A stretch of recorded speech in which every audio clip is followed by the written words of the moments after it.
자, 지난 2주차에서는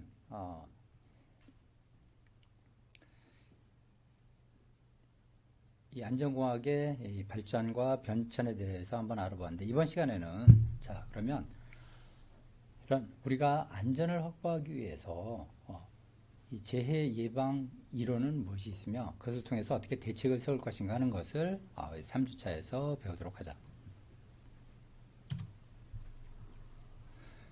자, 우선 우리가 안전하기 위해서는 일단 그것이 우리가 피해를 입게 되는 인체상 혹은 재산상 피해를 입게 되는 재해를 예방을 해야 되겠지. 물론 사고를 줄여서 그 사고가 재해로 이어지지 않게 하는 것도 상당히 중요한데, 결국 궁극적인 목적은 결국 이러한 사고가 발생해서 재해로 이어지는 것을 막는 것이라고 할 수가 있어. 그렇다면 우리 재해는 무엇인지 하는 것을 보게 되면 결국 우리가 지난 시간에 배운 것처럼 도미노 이론에서도 나왔고 또 본 것처럼 결국 또 이 재해의 피라미드 법칙 같은 것을 볼 수 있는 것처럼 우리가 실수를 안 할 수는 없고, 사람이나 누구나 실수를 할 수 있고, 그 실수가 결국은 사고로 이어지는데, 그때 그 사고로 인해서 우리가 인체 상해를 입는다든지 재산상의 손해가 발생했을 때 이것을 가장 마지막 단계인 재해라고 했지. 자, 그래서 인체의 상해나 재산상의 손해가 발생하는 것, 이것을 재해라고 정의할 수가 있고, 자, 여기에 대해서는 국제표준화기구인 ISO에서 IEC 가이드 52를 통해서 사람의 건강에 대한 물리적인 부상 혹은 신체의 손상 또는 우리의 그것을 둘러싸고 있는 환경이나 우리가 갖고 있는 어떤 물적 재산에 대한 손상이 발생했을 때 이것을 재해라고 정의를 하고 있어.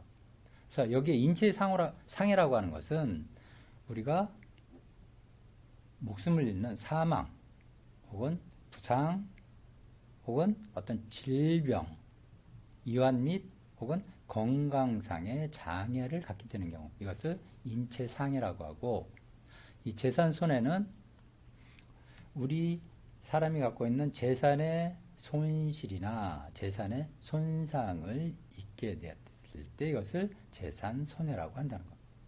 그래서 여기에 대한 이런 재해 정의에 대해서는 여러분들이 반드시 알아둬야 될 것이, 이것은 여러 가지 관련 시험 문제 등에 이것도 자주 나오는 문제이니까 기본적인 이런 재해의 정의에 대해서는 잘 알아두도록.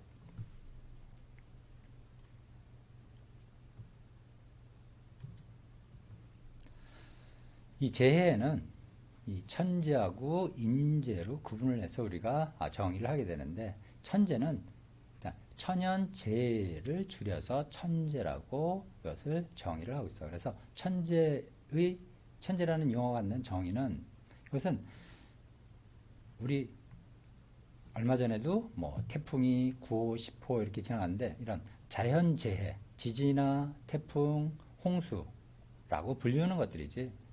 그래서 이러한 것들은 사람이 어떻게 예방을 하는 것이 불가능해. 이 자연적으로 생기는 것이기 때문에. 그래서 이러한 천재는 원천적으로 예방하는 것이 불가능하다는 것. 자, 그러면 어떻게 되냐? 결국 이것은 예방이라기보다는 이 방제라고 해서 사전 관리를 하는 것을 의미해요. 그래서 여러분들 태풍 9호, 10호가 지나갈 때도 그랬지만은 거기에 대해서 예측을 하고 홍보를 하고 그로 인한 피해를 최소화하도록 대피를 하게 한다든지 하는, 혹은 거기에 대비해서 우린 다양한 대책들을 그때 강구하고 그런 것들을 하도록 정부에서도 발표를 했는데, 그러한 대책을 강구하고 또 태풍 혹은 지진 이런 거 지나간 다음에 우리 태풍 9호, 10호가 지나간 뒤에도 그랬었지. 그래서 사후 관리를 하게 되는 것이지. 그래서 거기에 대해서 대응이나 피해를 입은 것에 대한 보고를 어떻게 할지 하는 대책을 수립하고 하는, 이렇게 천재에 대해서는 사전 관리와 사후 관리로 나누어서 한다는 것.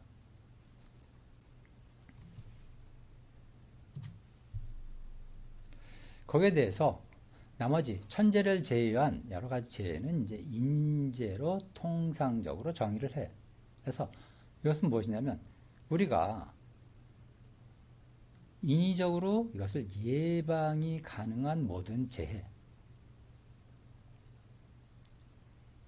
우리가 지난 시간에 하인리의 재해 발생 이론에서 파이그래프로 본 적이 있지만 결국 인간의 불완전한 행동에 의한 것이 그때 88%라고 했지. 그리고 나머지 10%가 바로 불완전한 상태에 의한 것. 그리고 그 나머지 2%만이 사람의 힘으로는 어쩔 수 없는 그러한 것들이 보통 사고나 재해로 이어진다. 이렇게 이론이 나왔었는데 이처럼 인위적으로 예방이 가능한 모든 재해, 그러니까 모든 사고의 한 98%를 차지하는 것이 되겠지. 그래서 이러한 것들은 사업장에서 발생하면 사업장재해, 그리고 일반 공중재해, 혹은 요즘 교통수단으로서 많이 교통이 발달했기 때문에 그 안에 생기는 교통재해 등과 같이 이런 것들은 안전사고로 인해서 발생하는 것. 그래서 안전사고라고 하면 첫 시간에도 얘기했지만 뭐 안전한 사고냐 그런 의미가 아니고 우리가 이와 같이 예방이 가능해서 안전해질 수 있는 것인데도 불구하고 사고로 이어지는 것, 그러니까 예방이 잘 안 된 것, 이런 것을 예방이 안 돼서 발생하는 사고, 이것을 안전사고로 할 수 있는데 이런 안전사고로 인해서 발생하는 것을 인재라고 한다는 것. 그래서 인재는 바로 풀어서 얘기하면 인적 재해, 이 사람으로 인해서 발생하는 재해를 인적재해, 줄여서 인재라고 한다는 것. 또 거기에 비해서 인위재해라고 하는 것인데 인위재해는 뭐냐?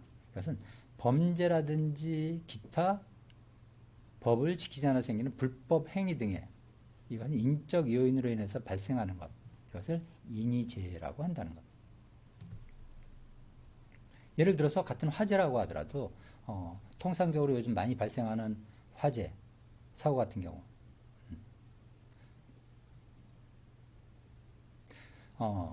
지난 8월 초에 발생했던 베이루트에서 발생한 폭발 사고, 그것이 또 이번에 베이루트에서 또 사고가 났다고 어제도 발표가 났었는데 그것은 또 화재 사고지. 그래서 이러한 화재 사고가 있어서도 이때도 뭐 작업을 하다가 그것이 인화물질에 붙어서 화재가 났다 이러는데 이러한 화재 사고가 있어서도 인적 요인이지만은 결국 그것을 우리가 예방할 수 있는 것인데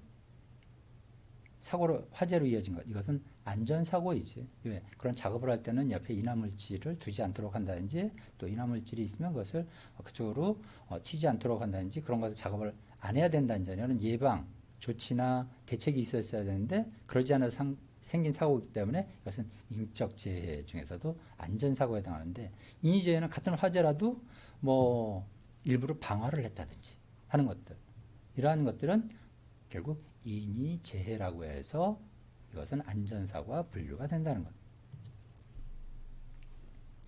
그래서 다시 한번 천재 및 인재를 정해보면 재해는 천재든 인재든 모두 지칭해서 이것을 이야기할 때는 재해라고 하고 그것을 구분해서 다시 천재와 특별한 정의 및 설명과 함께 사용되는 경우가 많은 것이 천재고, 그래서 일반적으로 우리는 재해라고 한다면 예방이 가능한 인재를 지칭하는 게 대부분이라는 것. 왜?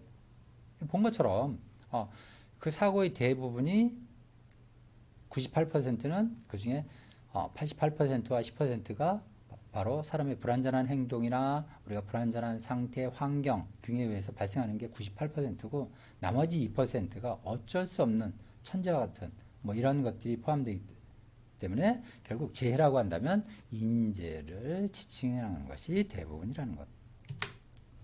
그래서 재해를 분류할 때 것이 예방할 수 있느냐 없느냐, 혹은 피해 대상이 어떻게 되느냐, 어디서 발생하느냐, 무엇에 기인하느냐, 사고 형태가 어떠냐에 따라서 재해를 분류한다는 것. 그래서 예방할 수 있느냐 없느냐, 천재는 뭐 우리 인간이 어떻게 할 수가 없지. 그래서 예방할 수 없는 것이 천재, 자연재해에서 지진, 태풍, 홍수가 되고, 인재는 우리가 인위적으로 예방 가능한 모든 재해라고 했고, 또 피해 대상이 임명이냐 제사이냐에 따라서 다시 그 임명도 근로자냐 혹은 대다수의 공중임명상해냐 혹은 재산손해에서는 산업재산이냐 개인재산이냐 국가재산손해냐 이렇게 나누게 되고 발생한 장소에 따라서 사업장제 그러니까 제조업, 건설업, 광산, 항만, 재해 등 우리가 어떤 생산 활동을 하면서 생기는 것들 이것들은 사업장제에 해당하고 공중재해는 공공시설물이나 교통 혹은 가정, 학교 등에서 일어나는 것들 이런 것들은 공공시설을 이용하면서 예를 들어 교통사고 같은 경우도 교통사고를 예를 들어서 아파트 단지 내 사유지에 생기면 이걸 교통사고라고 보통 이야기를 안 해. 그리고 분류도 교통사고로 분류가 되지 않고 사유지에서 발생한 것은 이제 보험이라든지 물론 그것도 일종의 교통사고로 분류는 하지만은 이 보험이라든지 이런 혜택을 받기가 쉽지 않은 경우가 많이 있지. 그래서 그리고 공공시설물 그리고 교통도 이제 이 도로상 이런 것들은 전부 공공시설에 해당하지. 그리고 가정, 학교재 이런 것들은 공중재에 해당하고 그러니까 시설이나 설비 이것은 기별로 보면 토목 혹은 건축구조물, 전기, 가스, 보일러, 압력용기나 뭐 승강기 그다음에 여러 가지 위험물질, 위험과 유해물질에 대해서는 다시 설명을 하고 위험 유해환경 그다음에 제조물 재해 등 거기에 대해서 작업은 바로 위험하거나 유해한 작업을 통해서 발생하는 재해에 따라서 위험 작업재해, 유해 작업재해 이렇게 분류를 한다는 것. 그다음에 사고 형태로는 화재, 폭발, 파열 뭐 등 이 많은 것들은 다시 나중에 이 사고 형태에 대해서는 구체적으로 또 다루게 되는데 어쨌든 자 그럼 재해를 왜 이렇게 분류를 하느냐? 결국 자 그냥 우리가 자 재해를 예방하고 뭐 대책을 세워야 된다 하면 어디서부터 어떻게 접근할지 그 모든 재해에 대해서 그냥 일률적으로 똑같이 할 수는 없지. 그러면 어떻게 돼? 자 이렇게 구체적으로 나누어서 쪼개가면서 각각에 대해서 접근을 해나가고자 하는 것이라고 할 수가 있어. 그래서 결국 문제를 해결할 때 있어서는 우리가 이 안전공학, 안전관리를 통해서 하고자 하는 건 뭐야? 결국 사고를 줄이고 재해를 예방하기 위한 것인데 그거는 뭐야? 결국 문제 해결을 하는 것이지. 문제 해결하는 데 있어서는 결국 문제를 크게 다루기보다는 크게 다루면 접근하는 방법이 어디서부터 어떻게 접근해야 될지 막연할 경우가 많지. 그것을 세부적으로 나누어 놓고 그것을 접근하는 방법을 좀 더 좁혀가는 것이라고 할 수가 있어. 그러기 위해서 우리는 이렇게 분류를 해가면서 하면 접근하기가 쉬워지지. 자, 예를 들어서 그것이 화재야?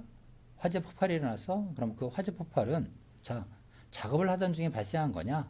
혹은 시설 설비에 한 것이냐? 그것이 사업장이냐? 공중이냐? 혹은 인명상해와 재산손해를 어떻게 잊었는가? 그것은 인재인지 천재인지 하는 식으로 분류해가면서 접근하면 해결법을 찾기가 좀 더 용이하겠지.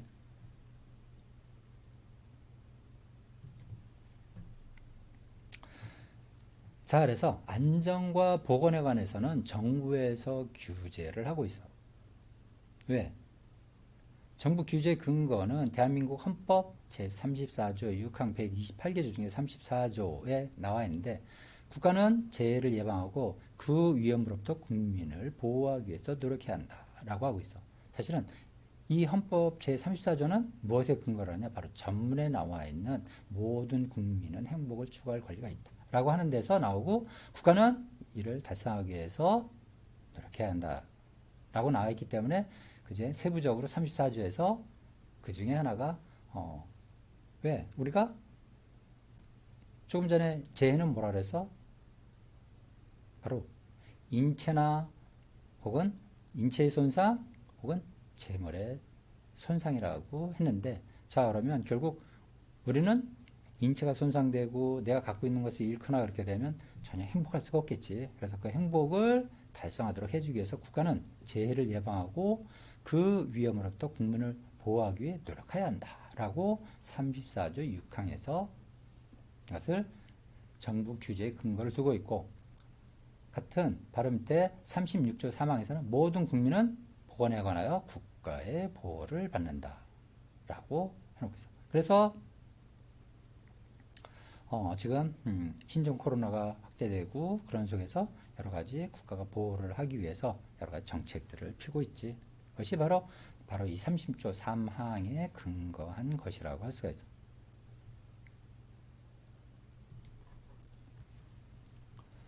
자, 이 재난과 국가 재난.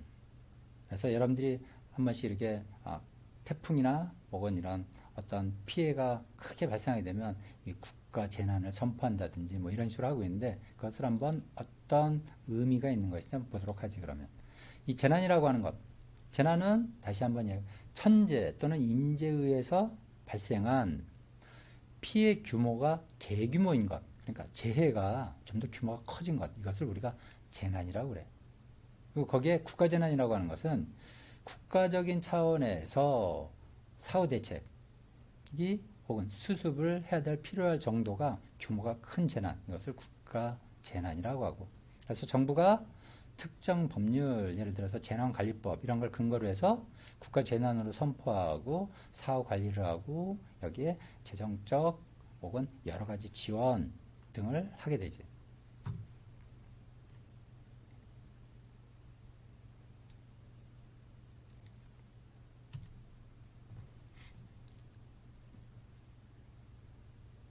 그래서 재난 및 안전관리 기본법에 있어서 그래서 우리는 재해라는 용어 대신에 재난이라는 용어를 법에서 쓰고 있다는 거죠. 그래서 이것은 기존의 재난관리법의 정의를 가져온 것으로서 그래서 제3조 정의법에서 사용하는 용어의 정의가 있는데 이것은 재난 및 안전관리 기본법 제3조 정의에서 용어를 정의할 때 재난이라고 하는 것은 바로 국민의 생명 혹은 신체, 재산과 국가에 피해를 주거나 줄 수 있는 것으로서 다음에 각 목을 이야기한다 해서 그 밑에 이 가나로 목을 이야기하고 있는데 태풍, 홍수, 그다음에 호우, 강풍, 풍랑, 해일, 이 대설, 뭐 천둥번개에 의한 낭래, 가뭄, 지진, 황사, 적조, 그 밖에 이에 준하는 자연현상으로 인해서 발생하는 재해, 이것을 여기선 단순히 천재라고 하지 않고 그냥 재난이라고 이야기한다는 것. 또 나에서는 화재나 붕괴, 폭발, 그다음에 교통사고, 화생방사고, 환경오염사고, 그 밖에 이와 유사한 사고로 발생하는 대통령령으로 정하는 규모 이상이 돼야 된다는 것. 이것이 피해가 됐을 때 에너지, 통신, 교통, 금융, 그다음에 의료, 수도 등 국가 기반 체계의 마비와 전염병 확산 등으로 인한 피해가 어떤 대통령령으로 정하는 규모 이상이 피해가 됐을 때 재난이라고 한다는 것. 각각 여기에는 해외 재난이라는 것도 있는데 우리 대한민국의 영역 밖에서 우리 대한민국 국민의 생명이나 신체, 재산에 피해를 주거나 줄 수 있는 재난으로서 정부 차원에서 대처할 필요가 있는 재난을 해외 재난이라고 한다는 것. 자, 그럼 재난관리라고 하는 것. 그럼 이러한 재난에 대해서 관리를 하는 것을 의미하는 것인데 바로 재난을 예방하고 그다음에 재난에 대비하고 그다음에 재난이 발생한 그다음 대응 및 복구를 위하여 하는 모든 활동 이것을 재난관리라고 한다는 것.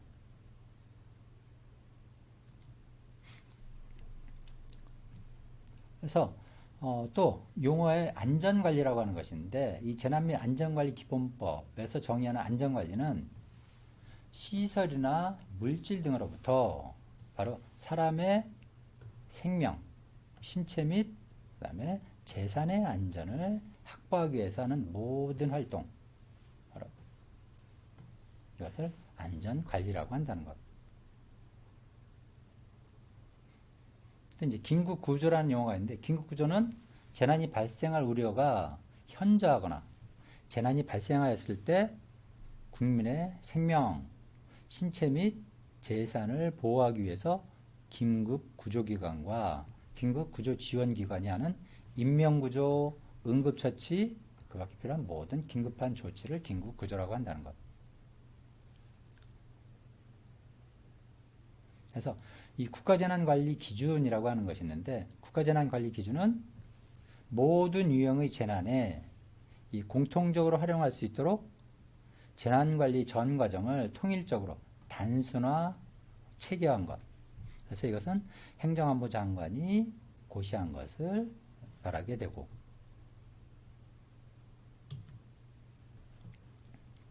지금까지 나온 재난안전관리 기본법에서 이야기하고 있는 것들은 바로 재난에는 인적 재난과 자연재난, 그 다음에 사회적 재난이 있고, 인적 재난은 결국 이 사람으로 인해서 발생하는 것들, 화재 폭발, 그 다음에 붕괴 독에 교통사고, 화생방사고, 환경오염사고, 산불, 해양사고, 기타 사고.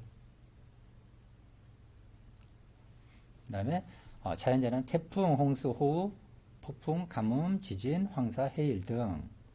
그래서 이런 것들은 자연재해 대책법이라든지 농업 재해대책법에서 다시 다루게 되고, 사회적 재난은 지금 신종 코로나 확산과 같은 전염병 확산이라든지 혹은 이 국가 기반 체계가 마비되는 이런 일은 아직 발생하지 않았는데, 이러한 것들은 사회적 재난이 된다는 것.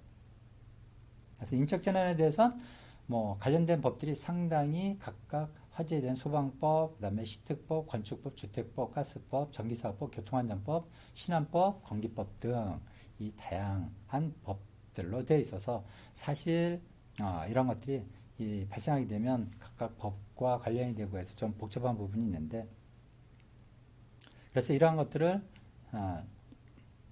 통일하고 이런 것들을 각각 이렇게 되면 해당 소방법에 대해서 교통안전법이나 신안법, 건기법 등등은 관할 부처가 전부 다르게 되지. 그래서 이러한 것들을 통일하기 위해서 이제 우리 국민안전처라는 걸 만들었다가 다시 이것이 행정안전부로 바뀌었는데, 그래서 미국 같은 경우는 NSC가 운영이 되어 있고, 이건 국가 안전위원회, 국가안전처 그런 형태라고 볼 수가 있는데, 그렇게 해서 일괄적으로 안전과 관련된 것들은 전부 하는데, 어쨌든 우리는 아직 각 관계부처가 관련되어 있다든지 이렇게 되어 있는데, 이러한 것들이 재난 및 안전관리 기본법을 토대로 해서 우리나라에선 운영이 되고 있다는 것을 알아두도록. 그래서 재난 및 안전관리 기본법을 보면, 그래서 인적 재난의 원인 사고 중에서 기타 사고로 되어 있는 것은 이 산업안전사고, 가스사고, 정보통신사고와 전염병 발생 등의 사고가 여기에 포함이 되고, 근데 여기서 인적 재난은 비고의적 재난이라는 것. 그래서 이 고의가 들어가면 인위 재난이 된다는 것. 그래서 고의적 및 사회 요인에 기인하는 재난이 모두 포함되는 것을 인적 재난이라고 이렇게 부르게 되고, 해외 재난은 인접국의 대량 난민 발생이라는 것들이 여기 포함이 되기도, 바로 국가안전관리법에 포함이 된다는 것. 자, 이제 여기서부터 여러분들이 더 확실히 알아들어야 될 것은 2차 사고가 바로 재해로 이어진다고 했지. 그래서 이 사고는 어떤 목적한 일을 수행하는 과정에서 수행하는 일을 방해하거나 능률을 떨어뜨리는 원치 않는 사건과 현상, 이것을 보통 사고라고 한다는 것. 그래서 이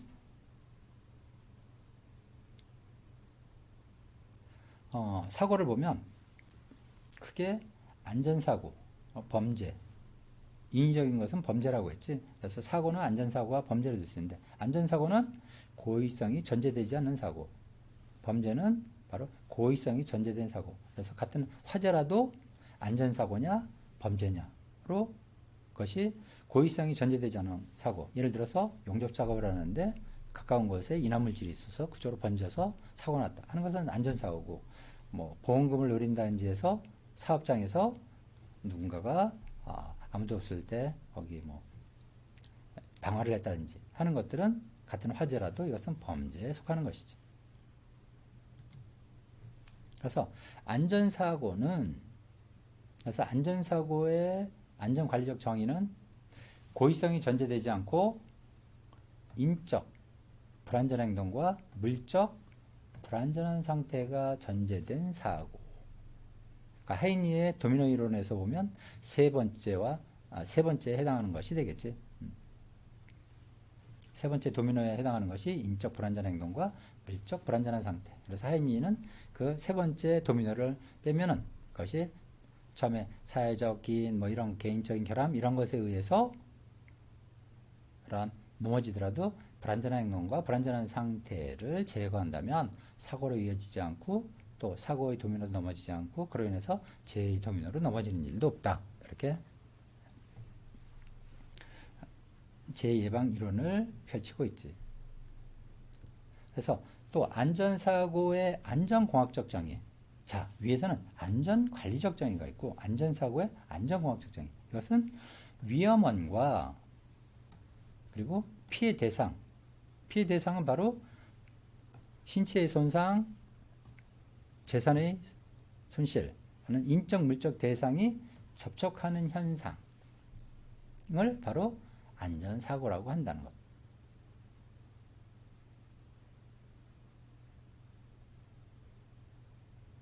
그래서 위험원은 뭐냐? 위험원과 접촉하는 것이라는데 피해 대상에 재해를 일으키는 원인이 되는 것. 그래서 구조물, 기계설비, 에너지, 물질, 제조물 등 이러한 것들이 위험원이 된다는 것.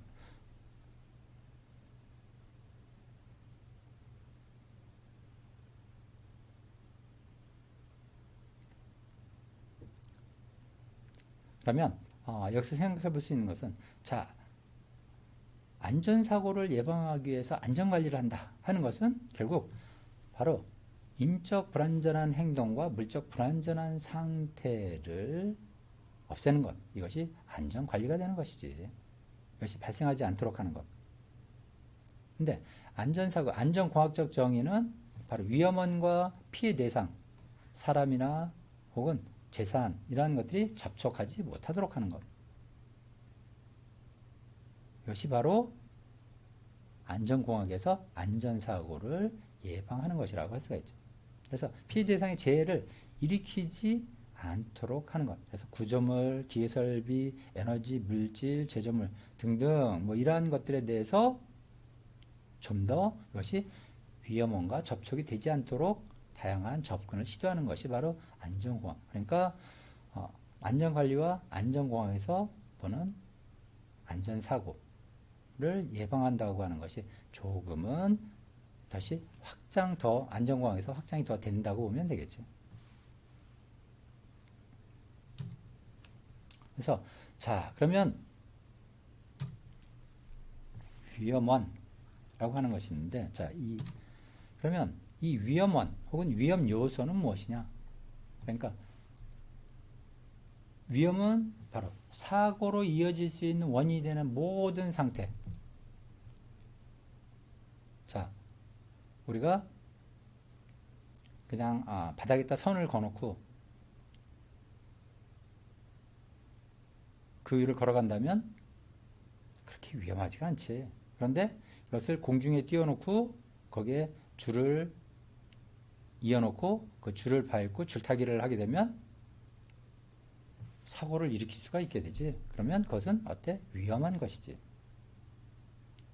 그리고 재산상의 손해를 일으킬 가능성 있는 사고의 원인이란 것들은 위험한 것이 되는 거예요. 자, 예를 들어서 이러한 것을 평평하지 않은 곳에 두었다 하면 넘어지면서 재산상의 손해를 입게 되니까 위험한 거지. 그런데 이것을 면이 고르고 평평한 아주 넓은 곳에 위에다 올려놓았다 하게 되면 전혀 위험하지 않지. 그래서 신체의 또 외부적인 접촉이나 호흡, 흡입 등을 통해서 인명에 대한 생명상실과 부상 및 건강자괴를 야기할 수 있는 사고의 원인도 위험한 것이 된다는 것.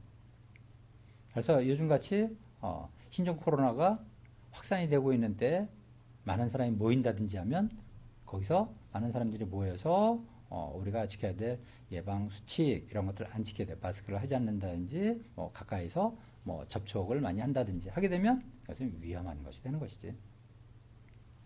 자, 오사 18,001 이건 뭐냐면 오사는 지난 시간에 배웠던 여기 그러니까 Occupational Health and Safety Association에서 정한 것이니까 스탠다드니까 산업안전보건처 규칙이라고 할 수가 있는데 이것은 18001번에서 위험요소 이걸 해저드를 정의를 했어. 위험요소라고 혹은 위험원이라고.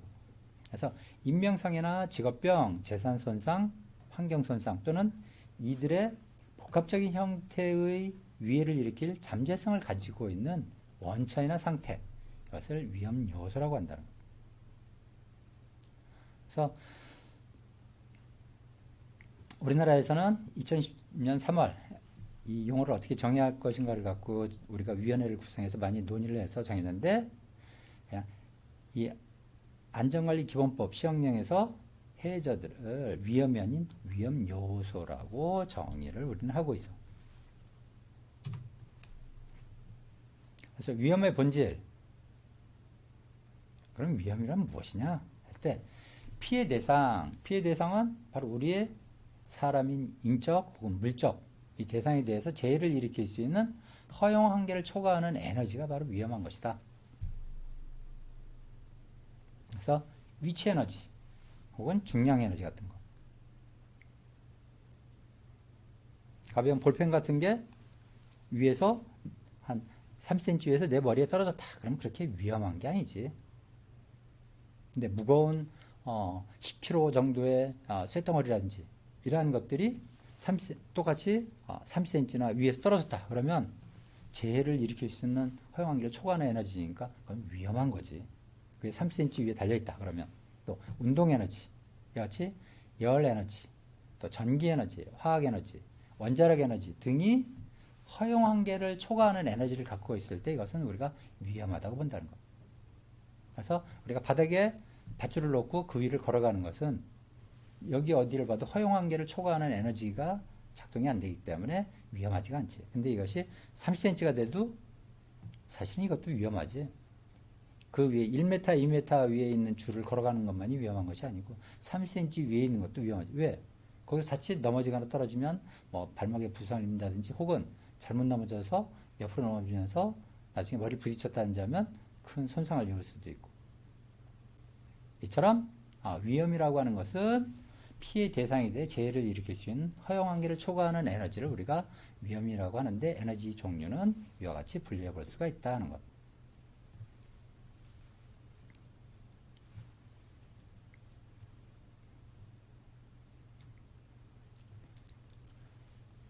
자, 그러면 지금 위험, 그리고 유해, 그래서 이것을 나중에 다시 설명한다고 했었는데 위험과 유해의 관계를 보면 일단 그림으로 보면 위험은 넓은 의미를 갖게 돼. 그래서 이 위험 속에 유해도 포함이 된다는 것. 그래서 그 위험했을 때 우리는 위험 요소, 좁은 의미. 그래서 위험 요소가 있고 유해가 있는데 이것들을 이와 같이 우리가 큰 의미에서는 위험이라고 볼 수가 있다는 것. 근데 자, 여기서 그러면 유해는 부분적으로 호흡, 흡입 이런 걸 통해서 장기간 노출 등을 통한 신체 접촉의 결과로 인해서 생명의 상실이나 건강장애를 야기할 가능성 있는 위험은 우리가 유해라고 한다 하는 것. 조금 전에 위험 요소에 대해서 한번 보았어. 자, 이러한 것들이 초과한 에너지가 되면 위험 요소가 되는 것이고 호흡이나 흡입, 장기간 결국 여기서 뭐 호흡이나 이런 것에 대한 건 없지. 생물학적인 것. 자, 이러한 것들은 주로 유해가 된다는 것. 그래서 생명의 상실, 건강 장애를 야기할 수 있는 것. 어떻게 보면 지금 예를 들면 무슨 정말 사회적으로 큰 문제가 됐던 뭐 반도체 회사에서의 여러 가지 문제, 뭐 이러한 것들. 그것은 유해 요인에 의한 것이라고 할 수가 있지. 그래서 안전을 저하하는 것이고. 또 지금은 뭐 신종 코로나가 확산되고 하는 이러한 것들은 호흡기계를 통해서 우리의 생명의 상실이나 건강 장애를 야기하니까 이것은 유해가 된다는 것. 그런데 결국 이 유해도 위험이 되고 있다는 것, 지금은 사회적으로. 그래서 조금 전에 봤던 표에서 본 것처럼 넓은 의미의 위험, 이것은 신체 외부적인 접촉의 결과로 생명의 상실이나 부상을 이야기할 가능성이 있는 것. 그래서 근데 넓은 의미의 것에는 아까 얘기했던 에너지가 그 어떤 한계를 넘어서는 것도 포함하고, 좁은 의미의 위험은 호흡, 흡입, 장기간 노출 등을 통해서 신체 접촉의 결과로 생명의 상실이나 건강을 이야기할 가능성이 있는 유해로 나눌 수가 있다 하는 것.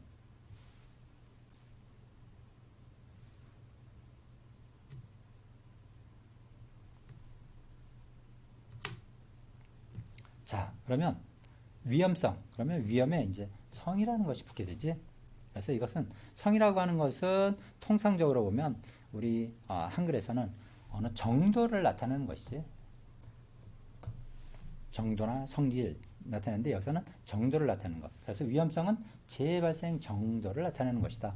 그래서 그 정도를 어떻게 나타내느냐? 바로 재해를 일으킬 가능성, 그리고 재해 결과로 예상되는 피해 정도 두 가지 변수에 의해서 결정을 하는데, 이것은 나중에 다시 위험성 평가라는 것을 다룰 때 이걸 또 다루게 되는데, 이 가능성과 피해 정도에 따라서 위험성을 나타내는데, 이것을 가능성과 피해 정도를 곱해서 위험성을 산출하는 경우도 있고 더해서 산출하는 경우인데, 그것은 그때 다시 다루게 되고, 어쨌든 위험성은 재해 발생 정도인데 그 정도가 가능성과 피해 정도 두 가지 변수에 의해서 결정이 된다는 것.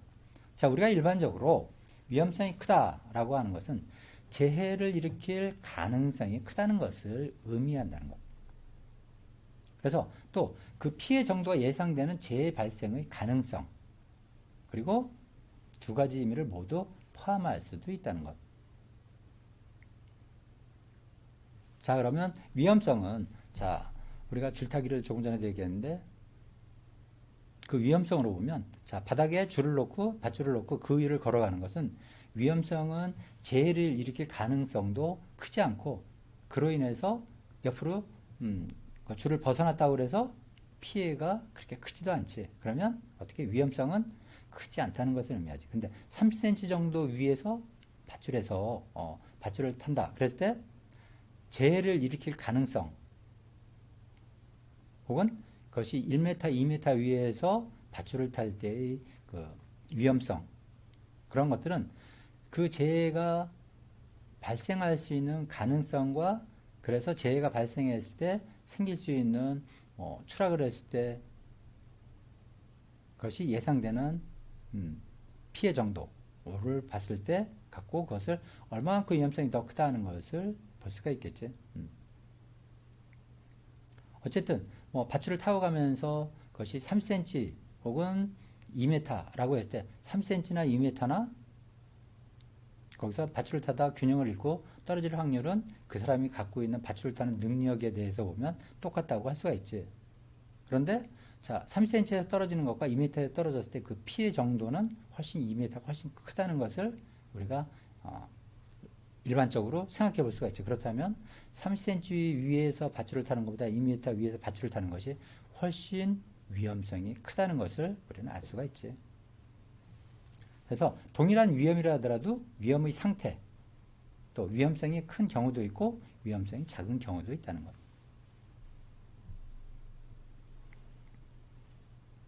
그것이 바로 동일한 위험, 3cm에서 밧줄을 타거나 2m에서 밧줄을 탈 때, 이에 따라서 위험성이 크고 작은 것을 이야기하는 것이라고 할 수가 있지. 자, 그러면 안전이란 뭐냐? 자, 위험은 알겠는데, 그럼 안전은? 자, 우리가 위험성을 갖고 어느 정도 위험하다 하는 것은 이렇게 얘기할 수 있는데, 안전한 걸 얼마만큼 안전하다라고 얘기하기는 사실 쉽지가 않지. 80점짜리 안전, 100점짜리 안전? 글쎄, 그렇게 얘기하기엔 좀 막연한데, 결국 안전은 재해 발생의 위험으로부터 해방된 자유로운 상태라고 안전을 정의하고 있어. 그래서 똑같은 ISO 국제표준화기구의 IC 가이드 51에서 안전은 수용할 수 없는 위험성으로부터 자유로운 상태다 이렇게 얘기하고, 사람과 사물과 환경이 균형되고 조화를 이룬 상태가 바로 안전한 것이다. 왜? 사람은 그 사물을 다루고 그 사물을 다룰 때 둘러싸고 있는 환경, 이것이 균형되고 조화를 이룬 상태. 근데 이것을 점수로 하기는 조금 전에 위험성을 평가하는 것처럼 가능성과 피해 정도로 하는 것처럼 안전성을 평가하는 것은 사실 아직 없어. 그래서 그럼 반대로 자 그러면 30cm 위에서 밧줄을 타는 것과 2m 위에서 밧줄을 타는 것이 어떤 게 더 안전하냐 라고 할 때 점수는 얘기 못해도 결국 위험성이 적은 만큼 더 안전이 적다고 안전이 더 확보된다고 할 수가 있겠지. 그렇다고 해서 그것이 안전하냐면 사실은 어차피 위험성이 적은 것뿐이지 안전하지는 않은 것이지. 결국 이런 위험성으로부터 자유로운 상태로 가기 위해서 끊임없이 노력을 해야 되는 것이고, 또 그렇게 하기 위해선 사람, 사물, 환경이 균형되고 조화를 이룬 상태를 만들어가기 위해서 설계가 이루어져야 되겠지. 그래서 용어를 사용하는 데 있어서 안전과 안전관리 의미를 잘못 표현하는 경우가 많이 있다는 것. 그래서 사업장 안전하고 얘기를 하는데 이것은 사업장의 안전을 의미한다는 것. 공중안전하면 공중의 안전, 산업안전이라고 우리는 간단하게 이것을 이야기하는데 산업 현장의 안전이라는 것. 건설안전하면 건설 현장의 안전을 줄여서 이것을 이야기하고 있다는 것.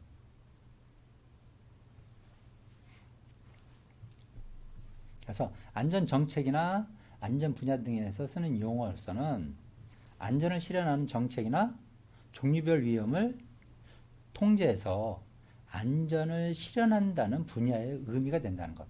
그래서 안전정책은 바로 안전관리 정책을 의미하는 것이고, 안전 분야라고 한다면 안전관리 분야를 의미한다는 것.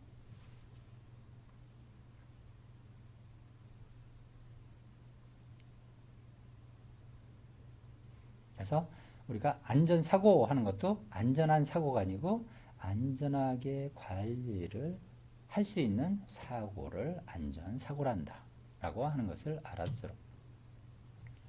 그래서 안전관리는 바로 이런 지금까지 우리가 배웠던 이런 용어에서 정의도 보고 했는데 재해를 예방하고 바로 안전을 실현하기 위한 관리적인 모든 노력을 안전관리라고 한다는 것. 그래서 사업장 안전관리는 사업장에서 발생하는 재해, 바로 사업장 재해를 예방하고 안전, 그러니까 사업장의 안전을 실현하기 위한 관리적인 모든 노력을 사업장 안전관리라고 하고, 산업 안전관리라고 하는 것은 바로 산업 현장의 안전을 실현하기 위한 관리적인 모든 노력. 그래서 이 관리적인 모든 노력을 할 때 관리적인 노력은 무엇을 그럼 관리적인 모든 노력이냐? 그러면 이것을 줄여서 관리적인 노력이라고 할 수가 있는데, 이것은 사고방지 5단계 혹은 안전관리 5원칙 혹은 3.2라고 하는 것이 있는데, 3.2의 원칙, 그래서 이건 대책선정의 원칙이라고 하는데, 이러한 것들이 추측이 되어서 결국 활동이 이루어질 때 관리적인 노력을 하고 있다라고 한다는 것. 그래서 사고방지 5단계, 3이라든지 이런 것들은 다시 다루게 되고. 자, 그러면 안전공학은 우리가 안전을 실현하는데 필요한 공학, 쉽게 얘기하면, 그래서 안전관리의 중추적인 역할을 하는데 근간이 된다고 할 수가 있겠지. 그래서 경제성이 있는 안전기술을 창조해내고 또 관리하는, 경제성이 있는 안전기술을 관리하는 학문적인 배경을 구축해 나가는 것이 바로 안전공학이라고 하는 것. 자, 이러면 무엇을 토대로 해? 그래서 안전공학은, 공학하면 우리가 일반적으로 자연과학 법칙을 체계화시켜 놓은 것이 바로 공학이라고 하는데, 자, 여기서 다른 것은 뭐냐? 대상이 사물만을 대상으로 하는 것이 바로 여기서 중요한 것은 인적, 물적. 다른 공학은 대부분이 물적인 것을 대상으로 하지. 근데 사람도 들어가기 때문에 여기는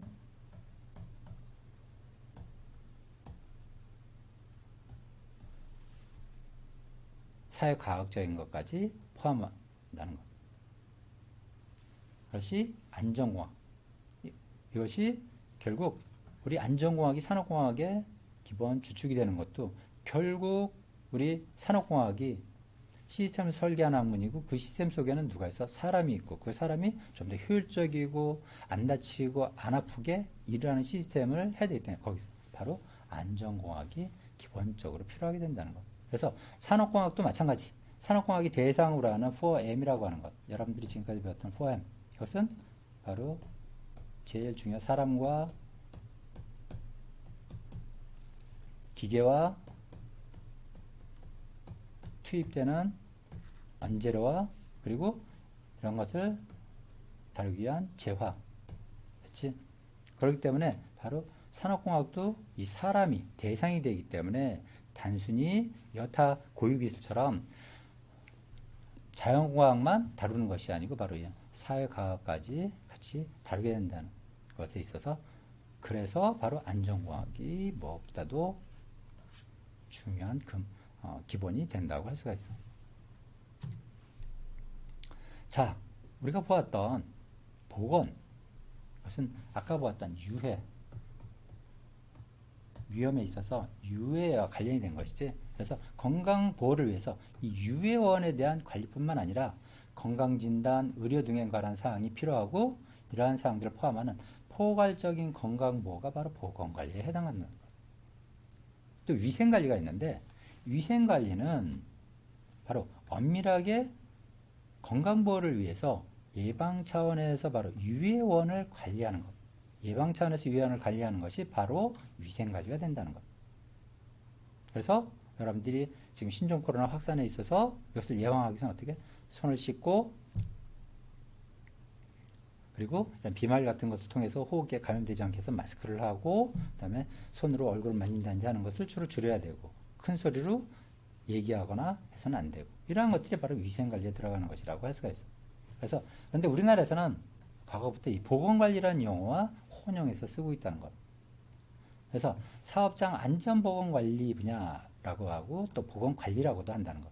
그래서 산업보건관리 또는 산업위생관리라고도 칭하는데 우리는 그냥 산업보건관리에 것을 포함해서 하게 된 산업안전보건관리에 포함해서 한다는 것.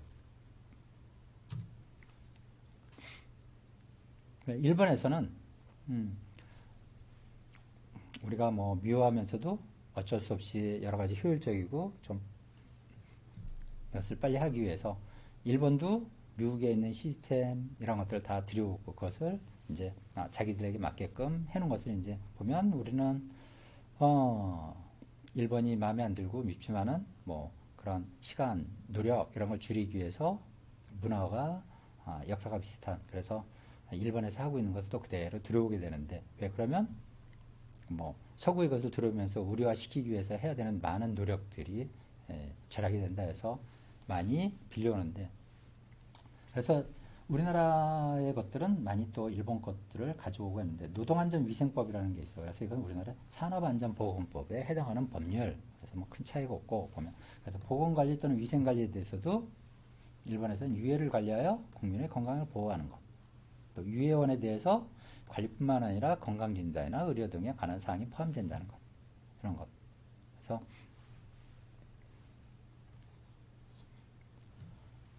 일본에서는 이렇게 해서 보건관리를 해오고 사실 우리나라도 여기서 많이 차용해서 이것을 하고 있다는 것. 그래서 안전관리와 보건관리의 관계를 보면 우리는 산업안전보건 이렇게 해서 뭉뚱그려서 얘기하는데 안전관리와 보건관리 관계는 안전관리는 넓은 의미 위험을 관리하는 분야다 하는 것.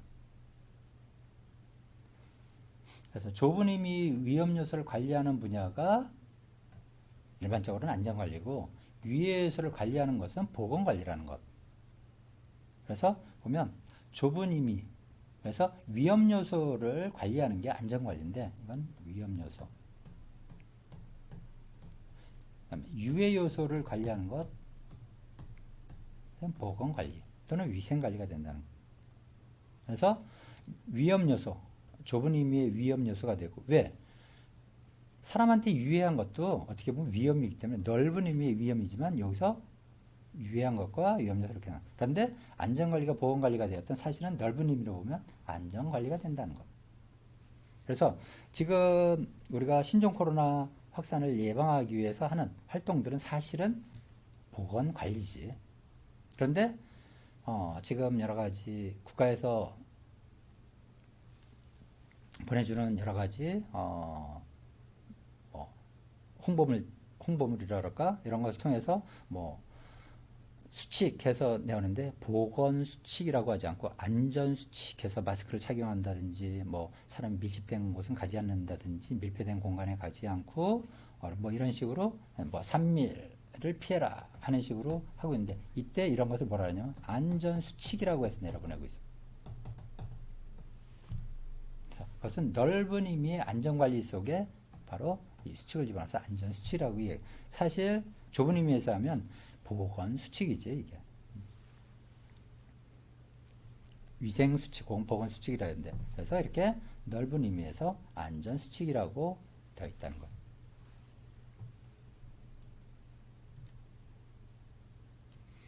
자, 그러면 이 안전관리는 어떤 이념을 갖고 있냐? 자, 바로 인간 존중. 이념을 갖고 있다는 거예요. 인간 존중은 바로 산업공학의 특질의 하나라고 했지. 또 다른 특질은 바로 생산성 향상.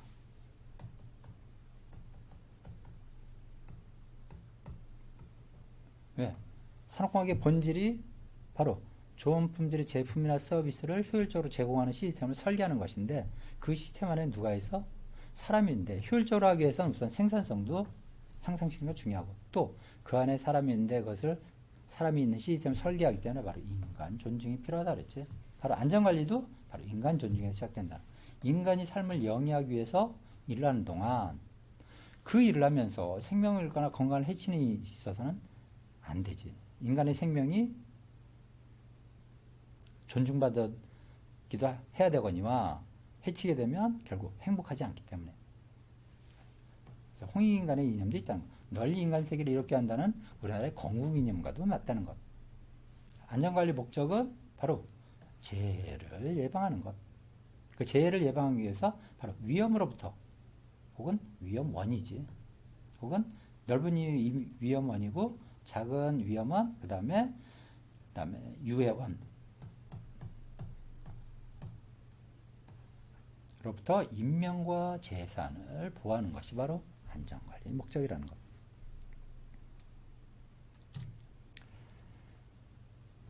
자, 이렇게 해서 오늘은 이 안전에 관련된 용어 그리고 안전관리 그리고 안전공학에 대해서 여러분들이 공부했는데 상당히 뭐 여러분들이 생각하는 것과 같을 수도 있고 혹은 이런 의미를 갖고 있는 거에서 하는 용어들에 대해서 사실 이러한 기본적인 용어의 정의는 여러분들이 다 알고 있어야 돼.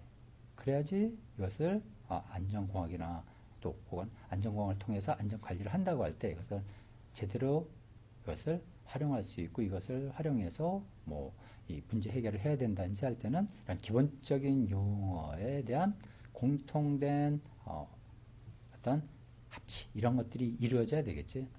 그래서 각각 쓰는 용어가 나는 이걸 이런 뜻으로 갖고 있어 혹은 사전에서 보니까 이런 뜻이야 라고 해서 그걸 그렇게 해석하면 이런 대책을 세우고 문서하고 그것을 전달하고 그걸 통해서 관리를 하고 할 때 혼선이 생길 수가 있겠지. 그래서 이런 기본적인 용어 정도는 여러분들이 좀 번거롭지만 외워둘 필요가 있고 그래서 이런 것들에 대한 용어에 대한 것들이 사실 시험에 안전공학 기사나 인간공학 기사 이런데 많이 나오게 되니까 반드시 알아두도록. 자, 오늘은 여기까지. 수고들 많았어요.